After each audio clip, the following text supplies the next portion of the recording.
அனைவருக்கும் வணக்கம். இன்று என்ன பதிவுன்னு பார்த்தீங்கன்னா, வலி.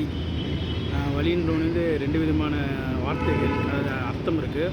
ஒன்று பார்த்தீங்கன்னா நடந்து போகிற பாதையை சொல்லலாம். இன்னொன்று நம்ம உடம்புல இருக்கிற வலியை பற்றி தான். இந்த வலியை பற்றி தெரிஞ்சுக்கன்னா கொஞ்சம் இந்த பதிவு நீளமாக இருந்தாலும் நான் 2-3 பதிவாக போடுறேன். ஃபஸ்ட்டு இன்றைக்கி வலி நம்ம உடம்புல எப்படி உருவாகுது, ஏன்னா அந்த வலியை நம்ம எப்படி உருவாகுதுன்னு தெரிஞ்சிச்சுன்னா வருங்காலத்தில் அந்த மாதிரியான உணவு பழக்கத்தை கொஞ்சம் மாற்றிக்கின்னு சில எக்ஸசைஸ் வலி வந்தால் நம்ம எந்த ஒரு காரணத்துக்கோசம் இந்த ஸ்ப்ரே அடிச்சுக்கிறது, மாத்திரை பொறுத்து அதெல்லாம் தாண்டி நம்ம வீட்டிலே எப்படி ஒரு இயற்கையான ஒரு தைலம் செஞ்சு அதை நம்ம பயன்படுத்தி அந்த வலியை இது பண்ணலான்னு. ஃபஸ்ட்டு வலியை பற்றி நம்ம தெரிஞ்சுக்கிறதுக்கு முன்னாடி இந்த பிரபஞ்சத்தை பற்றி தெரிஞ்சுக்கணும். பிரபஞ்சத்தை பற்றி நீங்கள் தெரிஞ்சுக்கினா, ஏன்னா அந்த அண்டமும் பிண்டமும் ஒரே கான்செப்ட் தான். அதனால் இந்த பிரபஞ்சத்தை பற்றி நீங்கள் தெரிஞ்சிக்கினா தான் அந்த வலியை ஈஸியாக நீங்கள் புரிஞ்சிக்க முடியும். ரெண்டாவது இனிமேல் வர காலகட்டத்தில் நம்மளோட வீடியோ ரொம்ப லென்த்தாக இருக்குதுன்னு சில பேர் சொல்லியிருக்காங்க. ஏன்னா சில விஷயங்கள் லென்த்தாக பேசினா புரியும்னு நினச்சி நான் சில பதிவுகள் பண்ணேன். இனிமேல் முடிஞ்ச அளவுக்கு 10 நிமிஷத்துக்குள்ளேயே முடிக்கிற மாரி சில கண்டென்ட் தான் நம்ம ரெடி பண்ணிக்கலாம். இன்றைக்கி வலியை பற்றி நம்ம பேசுகிறப்ப நான் சொன்னல, பிரபஞ்சம் ஃபஸ்ட்டு எப்படி உருவாச்சுன்னு ஃபஸ்ட்டு தெரிஞ்சிங்கன்னா நம்மளோட உடம்பும் அதே கான்செப்ட் தான். ஒரு டிஃப்ரெண்ட் எதுவும் கிடையாது. ஆனால் பிரபஞ்சம் இது வரைக்கும் அதோடைய சொல்லுவாங்கள ஒரு ரூல் போட்டு இருக்குன்னு சொல்லுவாங்கள்ல, ஒழுக்கமான வாழ்க்கைன்னு, அதுமாரி இது வரைக்கும் அது மாறது கிடையாது. ஆனால் நம்ம தான் நிறைய மாறிட்டோம். அதை எப்படி மாற்றிக்கணும்னு சொல்கிறது தான் இந்த பதிவு. ஃபஸ்ட்டு பிரபஞ்சம் எப்படி இந்த பூமி விடுங்க. ஃபஸ்ட்டு இந்த அண்டம் எப்படி உருவாச்சுன்னு பார்த்தீங்கன்னா, ஃபஸ்ட்டு வெறும் ஸ்பேஸ் தான், வெறும் இந்த ஆகாயம் தான் ஃபஸ்ட்டு உருவாயிடுச்சு. அதோட குழந்தை தான் காற்று. எப்படின்னா ஆகாயத்தோட உரசல் மூலம்தான் காற்று பிறந்தது.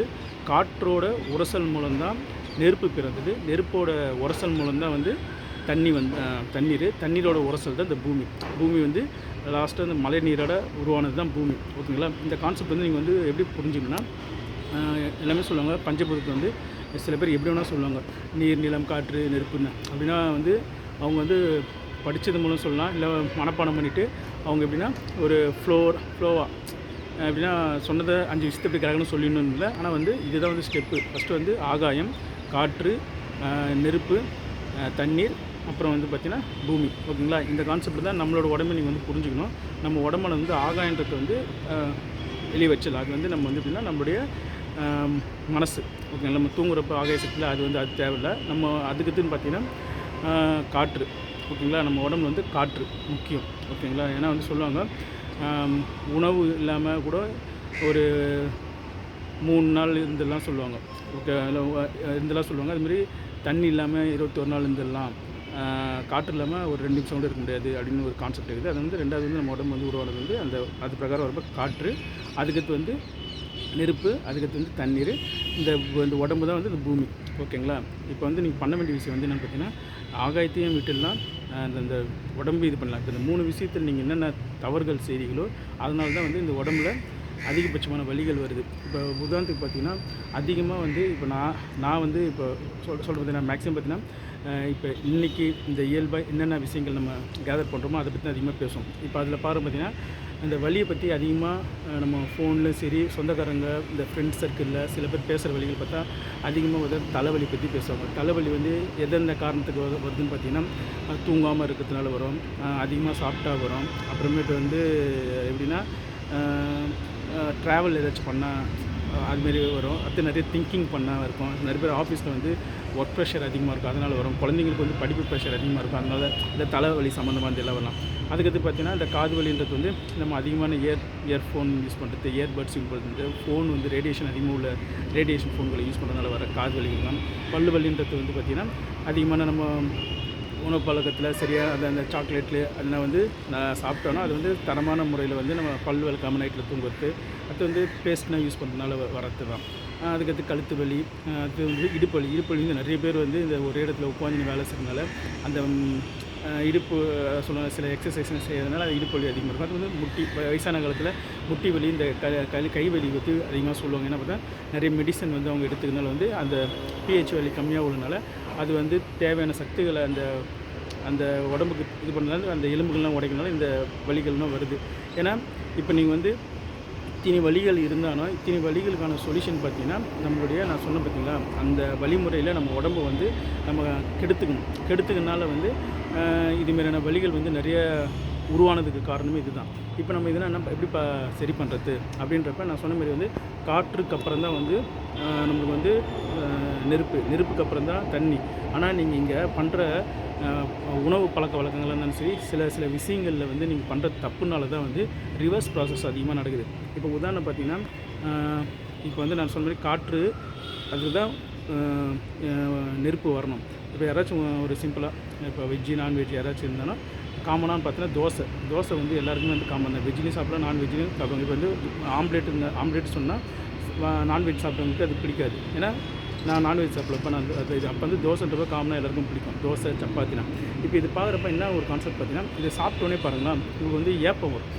ஓகேங்களா, சூடான பொருள் உள்ளே போனோடனே ஏப்பம் வருது. அப்போ வந்து நல்லா போதும் சூடு போய் காற்று வெளியே வருது.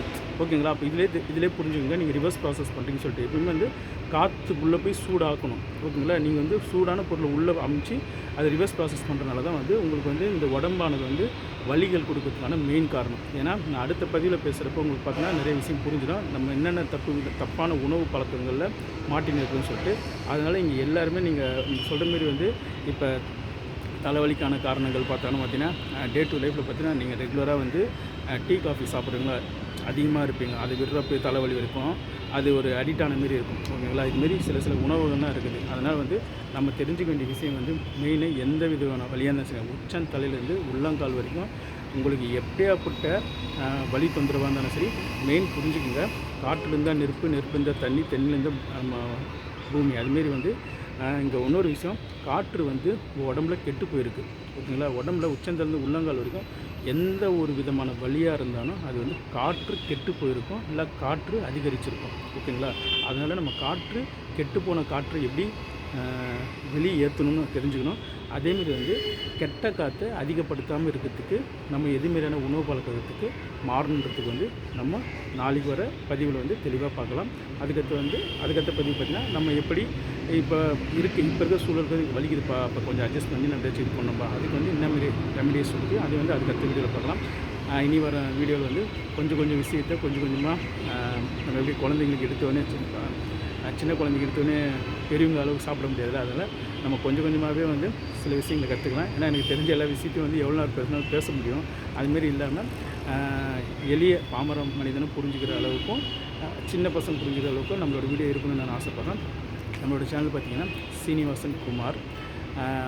உங்களுக்கு பிடிச்சிருந்தா உங்கள் ஃப்ரெண்ட்ஸ் சர்க்கிளில் நிறைய பேருக்கு சொல்லுங்கள். நம்ம வந்து கான்செப்டே வந்து இந்த சேனல் வந்து சம்பாதிக்கணும்னு கான்செப்ட்லாம் கிடையாது. முடிஞ்ச அளவுக்கு வந்து எல்லாருக்கும் நான் எல்லா விஷயமும் தெரியணுன்ற ஒரு விஷயத்துக்கு தான் பேசுகிறது. இது வரைக்கும் பொறுமையாக கேட்ட அனைத்து நல்லுள்ளவங்களுக்கும் கொடானபடி நன்றி.